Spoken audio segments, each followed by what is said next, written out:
Hi hello welcome back to my channel. ಇದು ಒಂದು motivational log ಆಗಿರುತ್ತೆ ಸ್ನೇಹಿತರೆ.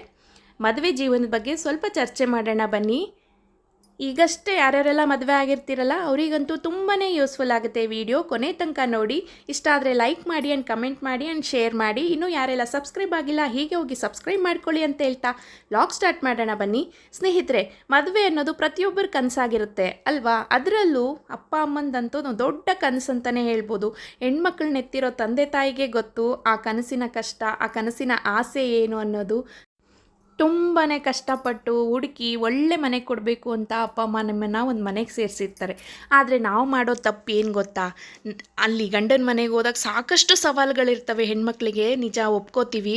ಆದರೆ ಅದನ್ನೆಲ್ಲ ಸ್ವಲ್ಪ ನಾವು ಸರಿಯಾದ ರೀತಿಯಲ್ಲಿ ತೂಗಿಸ್ಕೊಂಡು ಹೋಗಬೇಕು ಸ್ನೇಹಿತರೆ. ಯಾಕಂದರೆ ಇದು ಒಂದು ನಮ್ಮದೇ ಜೀವನ ಆಗಿರಲ್ಲ, ನಮ್ಮ ಹಿಂದೆ ನಮ್ಮ ಅಪ್ಪ ಅಮ್ಮ, ನಮ್ಮ ಬಂಧು ಬಳಗ ಮತ್ತು ಗಂಡಿನ ಕಡೆ ಅವ್ರದ್ದು ಜೀವನ ಕೂಡ ಇದ್ರ ಮೇಲೆ ನಿಂತಿರುತ್ತೆ ಸ್ನೇಹಿತರೆ. ನಾವು ಹೆಣ್ಮಕ್ಳಾದವರು ಸ್ವಲ್ಪ ತಗ್ಗಿ ಬಗ್ಗಿ ನಡ್ಕೊಂಡು ಹೋಗಬೇಕು. ಅದೇ ರೀತಿ ಗಂಡ್ಮಕ್ಳು ಕೂಡ ಎಲ್ಲರನ್ನೂ ಬಿಟ್ಟು ಬಂದಿರುವಂತಹ ನಿಮ್ಮ ಮಡದಿಗೆ ನೀವು ಆಸರೆಯಾಗಿರಬೇಕು. ಸದಾ ಅವಳ ಕಷ್ಟಗಳಲ್ಲಿ, ಅವಳ ಭಾವನೆಗಳಿಗೆ ನೀವು ಖಂಡಿತ ಸ್ಪಂದಿಸಬೇಕು ಅಂತ ಹೇಳ್ತಾ, ಈ ಥರ ಮಾಡೋದ್ರಿಂದ ನಿಮ್ಮ ಜೀವನ ಹಾಗೂ ನಿಮ್ಮ ಸಂಬಂಧ ಅತೀ ಮಧುರವಾಗಿರುತ್ತೆ ಹಾಗೂ ತುಂಬಾ ಸಿಹಿಯಾಗಿರುತ್ತೆ. ನೀವು ಕೂಡ ಒಬ್ಬರಿಗೆ ಮಾದರಿ ಆಗ್ತೀರಾ ಅಂತ ಹೇಳ್ತಾ ಬನ್ನಿ, ನಾವು ಆಗಿದ್ರೆ ಏನೇನೆಲ್ಲ ತಪ್ಪು ಮಾಡ್ತಾ ಇರ್ತೀವಿ ಅನ್ನೋದನ್ನು ನಾನು ಈ ವಿಡಿಯೋದಲ್ಲಿ ನಿಮ್ಗೆ ತಿಳಿಸ್ಕೊಡ್ತೀನಿ. ಮದುವೆ ಅನ್ನೋದು ಸ್ವರ್ಗದಲ್ಲಿ ನಿಶ್ಚಯ ಆಗಿರುತ್ತೆ, 7 ಜನ್ಮದ ಬಂಧ ಅಂತ ಕೂಡ ಹೇಳ್ತಾರೆ. ಹಾಗಿದ್ದಲ್ಲಿ ನಾವು ಅದನ್ನು ಸರಿಯಾದ ರೀತಿಯಲ್ಲಿ ಜೋಪಾನ ಮಾಡ್ಕೊಳ್ಳೋದು ನಮ್ಮಿಬ್ಬರು ಕರ್ತವ್ಯ, ಗಂಡ ಹೆಂಡತಿ ಆದವ್ರು ಇಬ್ಬರದ್ದು ಕರ್ತವ್ಯ ಆಗಿರುತ್ತೆ ಸ್ನೇಹಿತರೆ. ಬನ್ನಿ, ಹೇಗೆಲ್ಲ ನಾವು ಅದನ್ನು ಕಾಪಾಡ್ಕೋಬೋದು ಅನ್ನೋದನ್ನು ನಾನು ತಿಳಿಸ್ಕೊಡ್ತೀನಿ ನೋಡಿ. ಪರಸ್ಪರ ಒಬ್ಬರ ಭಾವನೆಗಳಿಗೊಬ್ಬರು ಬೆಲೆ ಕೊಡೋದನ್ನು ಕಲ್ತ್ಕೋಬೇಕು. ಮತ್ತು ಇಬ್ಬರು ಬಂಧುಗಳಿರ್ತಾರಲ್ಲ, ಸಂಬಂಧಿಕರು, ಅವರಿಬ್ಬರಿಗೂ ನಾವು ಬೆಲೆ ಕೊಡಬೇಕು. ಹಾಗೂ ಮುಖ್ಯವಾಗಿ ಮನಸ್ಸು ಬಿಚ್ಚಿ ಮಾತಾಡ್ಕೋಬೇಕು. ಸ್ವಲ್ಪ ಮಟ್ಟಿಗಾದರೂ ಸಂಗಾತಿಗೋಸ್ಕರ ತಮ್ಮ ಅಭ್ಯಾಸಗಳನ್ನು ಬದಲಾಯಿಸ್ಕೊಳ್ಳೋದ್ರಲ್ಲಿ ಯಾವುದೇ ರೀತಿ ತಪ್ಪಿಲ್ಲ ಅಲ್ವಾ? ಮತ್ತು ಈ ಮೊಬೈಲ್ ಫೋನಿಂದನೇ ಎಷ್ಟೋ ಸಂಬಂಧಗಳು ಹಾಳಾಗುತ್ತೆ ಸ್ನೇಹಿತರೆ. ನಾವು ಇಬ್ಬರು ಜೊತೆಯಲ್ಲಿರುವಾಗ ಯಾವುದೇ ಕಾರಣಕ್ಕೂ ಫೋನ್ಗಳನ್ನು ಇಟ್ಕೋಬೇಡಿ ಸ್ನೇಹಿತರೆ. ಪರಸ್ಪರ ಒಬ್ಬರನ್ನೊಬ್ಬರು ಅರ್ಥ ಮಾಡ್ಕೊಳ್ಳೋಕ್ಕೆ ನಾವು ಸಮಯ ಕೊಡಬೇಕಾಗತ್ತೆ. ಹಾಗೂ ಕೋಪ ಕ್ಷಣಿಕ ಮಾತ್ರ ಆಗಿರಬೇಕು ಸ್ನೇಹಿತರೆ. ಬಹಳ ಹೊತ್ತು ಕೋಪ ಮಾಡಿಕೊಂಡು ಮೌನವಾಗಿರೋದನ್ನು ದಯವಿಟ್ಟು ಮಾಡಬೇಡಿ. ಇದರಿಂದ ತುಂಬಾ ಬಿರುಕುಟ್ಟುತ್ತೆ ನಮ್ಮ ಸಂಬಂಧದಲ್ಲಿ. ಹಾಗೂ ಸುಳ್ಳು ಮಾತ್ರ ಯಾವುದೇ ಕಾರಣಕ್ಕೂ ಹೇಳಬಾರ್ದು. ಒಬ್ಬರ ಮಾತಿಗೊಬ್ಬರು ಯಾವಾಗೂ ಬದ್ಧರಾಗಿರಬೇಕು ಸ್ನೇಹಿತರೆ. ಸುಳ್ಳು ಮಧ್ಯ ಬಂತು ಅಂದರೆ ಯಾವುದೇ ವಿಷಯದಲ್ಲೂ ನಂಬಿಕೆ ಇರಲ್ಲ. ಹಾಗೂ ಸಂಪಾದನೆ ಮತ್ತು ಸಂಸಾರ ತೂಕ ಹೇಗಿರಬೇಕು ಅಂದರೆ ಒಂದು ತಕ್ಕಡಿ ಅಂತ ಇರಬೇಕು ಸ್ನೇಹಿತರೆ. ಎರಡನ್ನೂ ಬ್ಯಾಲೆನ್ಸ್ ಆಗಿ ನೋಡ್ಕೋಬೇಕು. ಬರೀ ಕೆಲಸ ಅಂತ ಗಂಡ ಹೊರಗಡೆನೇ ಇದ್ದರೆ, ಇಲ್ಲಿ ನಿಮಗೋಸ್ಕರ ಕಾಯ್ತಾ ಕುಳ್ತಿರುವ ನಿಮ್ಮ ಹೆಂಡತಿ ಏನು ಮಾಡಬೇಕು ಹೇಳಿ, ಅವಳಿಗೂ ಕೂಡ ನೀವು ಸ್ವಲ್ಪ ಸಮಯ ಕೊಡಬೇಕು. ಎರಡನ್ನೂ ಸರಿಯಾದ ರೀತಿಯಲ್ಲಿ ತೂಕ ಮಾಡೋದು ಇಲ್ಲಿ ಗಂಡನ ಕೆಲಸ ಆಗಿರುತ್ತೆ. ಮೂರನೇವ್ರಿಗೆ ನಿಮ್ಮಿಬ್ಬರ ಮಧ್ಯೆ ಅವಕಾಶನೇ ಕೊಡಬೇಡಿ. ಚಾಡಿ ಮಾತಂತೂ ಯಾವುದೇ ಕಾರಣಕ್ಕೂ ಕೇಳಬೇಡಿ. ಯಾರಾದರೂ ನಿಮ್ಗೆ ಆ ಥರ ಹೇಳೋರು ಇದ್ದರೆ ಕೂಡ ಅಲ್ಲಿ ಕೇಳಿ ಇನ್ನೊಂದು ಕಿವಿಯಲ್ಲಿ ಬಿಟ್ಬಿಡಿ ಸ್ನೇಹಿತರೆ. ಅದನ್ನು ಬಂದು ನಿಮ್ಮ ಸಂಗಾತಿಯೊಂದಿಗೆ ಕೇಳೋದು, ಗಲಾಟೆ ಮಾಡೋದು, ಇದು ಯಾವುದೇ ಕಾರಣಕ್ಕೂ ಮಾಡಬೇಡಿ.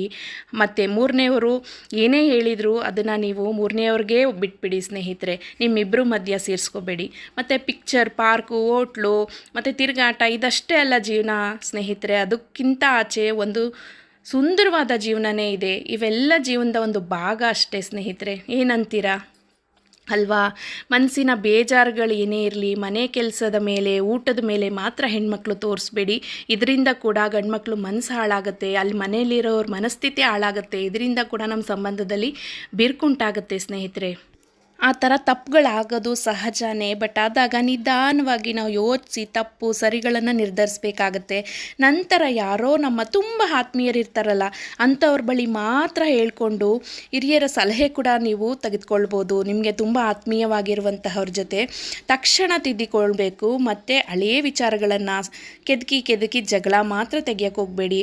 ಮಿಂಚಿ ಹೋದ ಕಾಲ ಮತ್ತು ಆಡಿದ ಮಾತು ಎಂದೂ ಮತ್ತೆ ನಮ್ಗೆ ಹಿಂದಿರುಗೋದಿಲ್ಲ ಸ್ನೇಹಿತರೆ.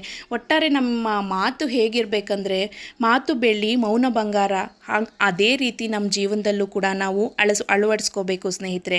ಒಬ್ಬರನ್ನೊಬ್ಬರು ಬೇರೆಯವರ ಎದುರಿಗೆ ಬಿಟ್ಟು ಕೊಡಬೇಡಿ ಸ್ನೇಹಿತರೆ. ತಪ್ಪಿದ್ದರೆ ಪರಸ್ಪರ ಏಕಾಂತದಲ್ಲಿ ಅದನ್ನು ನೀವು ಸರಿ ಮಾಡ್ಕೋಬೋದು ಸ್ನೇಹಿತರೆ. ಏಕಾಂತದಲ್ಲಿದ್ದಾಗ ಕೂತ್ಕೊಂಡು ಅದ್ರ ಬಗ್ಗೆ ಮಾತಾಡಿ ಚರ್ಚೆ ಮಾಡಿ ನೀವು ಅದನ್ನು ಒಂದು ಒಳ್ಳೆ ರೀತಿಯಲ್ಲಿ ಸರಿಪಡಿಸ್ಕೋಬೋದು. ಮತ್ತು ಇನ್ನೊಂದು ವಿಷಯ ಸ್ನೇಹಿತರೆ, ಪಾಲಿಗೆ ಬಂದದ್ದು ಪಂಚಾಮೃತ. ನಿಮ್ಮ ಜೀವನವನ್ನು ಬೇರೆ ಯಾವ ಜೀವನಕ್ಕೂ ಹೋಲಿಸ್ಕೊಳ್ಳೋಕೆ ಹೋಗಬೇಡಿ. ಮತ್ತು ಗಂಡನನ್ನು ಬೇರೆಯವ್ರನ್ನ ತೋರಿಸಿ ಅವ್ರು ಆಗಿದ್ದಾರೆ ಇವ್ರು ಹೀಗಿದ್ದಾರೆ ಅಂತ ಯಾವುದೇ ಕಾರಣಕ್ಕೂ ಹೋಲಿಸ್ಕೊಳ್ಳೋಕೆ ಹೋಗಬೇಡಿ.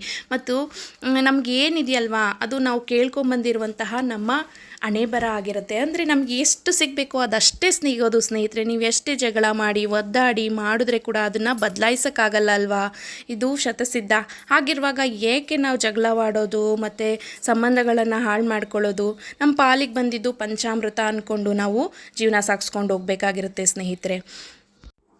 ಮತ್ತು ನಿಮ್ಮ ತವ್ರ ಮನೆ ವಿಚಾರನ, ಅಂದರೆ ಅಲ್ಲಿನ ಖುಷಿ ವಿಚಾರನ, ತವ್ರ ಮನೆನ ಹೊಗಳ್ಕೊಳ್ತಾ ನೀವು ಯಾವುದೇ ಕಾರಣಕ್ಕೂ ನಿಮ್ಮ ಗಂಡ ಹತ್ರ ಹೇಳಕ್ಕೆ ಹೋಗಬೇಡಿ. ನಿಜವಾಗ್ಲೂ ಗಂಡಸರು ಅದನ್ನು ಸಹಿಸ್ಕೊಳ್ಳಲ್ಲ, ಗೊತ್ತಿಲ್ಲ ಯಾಕೆ ಅಂತ. ನಿಜ ಅಲ್ವಾ? ಎಲ್ಲರಿಗೂ ಅನುಭವ ಆಗಿರುತ್ತೆ ಅಂತ ಅನ್ಕೋತೀನಿ ಸ್ನೇಹಿತರೆ. ಮತ್ತು ಊಟ ಮಾಡ್ದಲೇ ಕೋಪ ಮಾಡಿಕೊಂಡು ಉಪವಾಸ ಇರೋದಂತೂ ಹೆಣ್ಮಕ್ಳು ಮಾಡೋಕ್ಕೆ ಹೋಗಬೇಡಿ, ಮನೆ ಒಣಗೋಗುತ್ತೆ ಅಂತ ಹೇಳ್ತಾರೆ ಸ್ನೇಹಿತರೆ. ಪ್ರೀತಿಯಿಂದನೇ ಎಲ್ಲವನ್ನು ನಿಭಾಯಿಸ್ಕೊಂಡು ಹೋಗಬೇಕು. ಒಂದು 5 ವರ್ಷ ಮದುವೆ ಆದಾಗ ಕಷ್ಟ ಅನಿಸುತ್ತೆ, ಕೆಲವರಿಗೆ ಒಂದು 10 ವರ್ಷ ಕಷ್ಟ ಆಗುತ್ತೆ. ನಂತರ ಎಲ್ಲವೂ ನಾವು ಒಳ್ಳೆ ರೀತಿಯಲ್ಲಿ ನಡ್ಕೊಂಡಾಗ ನಮಗೆಲ್ಲನೂ ಒಳ್ಳೆಯದಾಗೇ ಸಿಗುತ್ತೆ ಸ್ನೇಹಿತರೆ. ಗಂಡ ಹೆಂಡತಿ ಸಂಬಂಧ ಅಂತೂ ಹಾಲು ಜೇನು ಥರ ಇರಬೇಕು. ಇದನ್ನೆಲ್ಲ ಫಾಲೋ ಮಾಡಿ, ಖಂಡಿತ ಒಳ್ಳೆಯದಾಗುತ್ತೆ ಅಂತ ಹೇಳ್ತಾ ಇಲ್ಲಿಗೆ ಲಾಗ್ ಎಂಡ್ ಮಾಡ್ತಾ ಇದ್ದೀನಿ ಸ್ನೇಹಿತರೆ. ಬಾಯ್.